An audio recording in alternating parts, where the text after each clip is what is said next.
దానికి సంబంధించిన అంశాలని వివరించడానికి నాతో పాటు ఇక్కడికి విచ్చేసిన సహచర మంత్రివర్యులు మిత్రులు శ్రీహరి గారు, అదే రకంగా గౌరవ పార్లమెంటు సభ్యులు పెద్దన్న బలరాం నాయక్ గారు,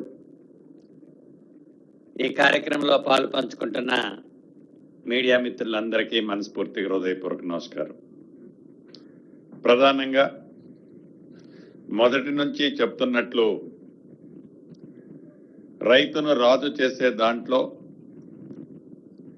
రైతును పండించిన ప్రతి పంటని ఈ రాష్ట్ర ప్రభుత్వం కొనుగోలు చేసే దాంట్లో ఎన్ని ఆర్థిక ఇబ్బందులు వచ్చినా వాటన్నిటినీ ఎదుర్కొంటూ రైతుని రాజు చేయాలి అనే తపన, ఆ విషయంలో ఈరోజు కనీ విని ఎరగని రీతిలో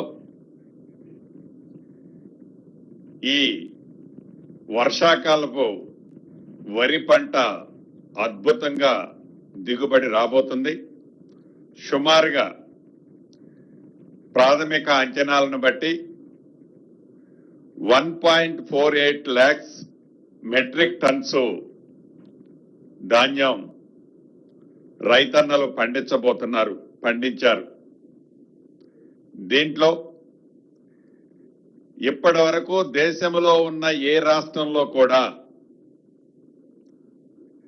ఆనాటి ఉమ్మడి ఆంధ్రప్రదేశ్ రాష్ట్రంలో కూడా ఇంత పెద్ద ఎత్తున వరి దిగుబడి రాలేదని చెప్పటానికి ఈ రాష్ట్ర ప్రభుత్వం ఎఫర్ట్ ఎంతుందో గౌరవ ముఖ్యమంత్రి గారు కానీ ఆ శాఖ మంత్రివర్యులు కానీ కృషి ఎంతుందో స్పష్టంగా ఈనాడు కనిపిస్తుంది.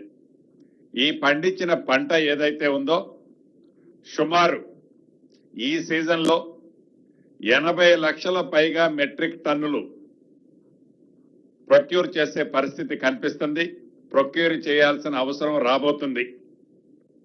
దీన్ని దృష్టిలో పెట్టుకొని నిన్ననే ఈ శాఖకు సంబంధించిన అధికారులు కేంద్ర ప్రభుత్వం దగ్గరికి సంప్రదించడానికి వెళ్ళినప్పుడు కేంద్ర ప్రభుత్వంలోని ఉన్నతాధికారులు వారిచ్చిన ఇండికేషన్ ఏంటంటే, మా దగ్గర గోడాములన్నీ ఫుల్గా ఉన్నాయి, మేము ఒక 50 లక్షల టన్నులు తీసుకోగలిగితే ఎక్కువ అనే ఫీలింగ్ లో వాళ్ళు ఫెయిలర్స్ ఇవ్వటం జరిగింది.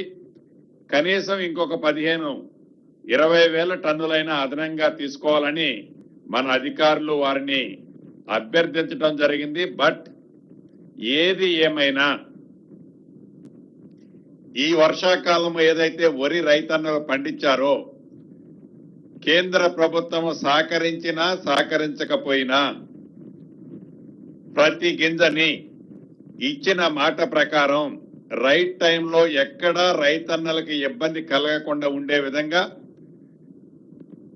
తగు సూచనలు సలహాలు ఈరోజు కేబినెట్ లో అధికారులకు ఇవ్వటం జరిగింది. పండించిన ప్రతి గింజని రాష్ట్ర ప్రభుత్వం ఏదైతే కొనే కేంద్రాల దగ్గరకు వస్తుందో దాన్ని రెవెన్యూ అధికారులతో పాటు పౌర సంబంధాల శాఖకు సంబంధించిన అధికారులు ప్రత్యేకమైన ఫోకస్ పెట్టే విధంగా కేబినెట్ లో నిర్ణయం తీసుకొని మద్దతు ధరతో పాటు సన్నధాన్యానికి మద్దతు ధరతో పాటే బోనస్ 500 రూపాయలను కూడా ఇవ్వాలి అని కేబినెట్ లో తీర్మానించడం జరిగిందని రాష్ట్రంలో లక్షలాది మందిగా వరి పండిస్తున్న రైతన్నలకు శుభవార్త ఈ వేదిక ద్వారా తెలియజేయడం జరుగుతుంది. కేబినెట్ లో ఆ నిర్ణయం తీసుకోవడం జరిగింది.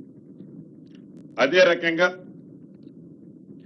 రాష్ట్రంలో కొత్తగా 3 అగ్రికల్చర్ కాలేజీలని ఈరోజు కేబినెట్ ఆమోదించడం జరిగింది. అందుట్లో ఒకటి హుజూర్ నగర్, 2 కొడంగల్, 3వది నిజామాబాద్ లో అత్యంత అధునాతన సౌకర్యాలతో 3 అగ్రికల్చర్ కాలేజీలను కూడా ఈనాటి కేబినెట్ లో ఆమోదించడం జరిగింది.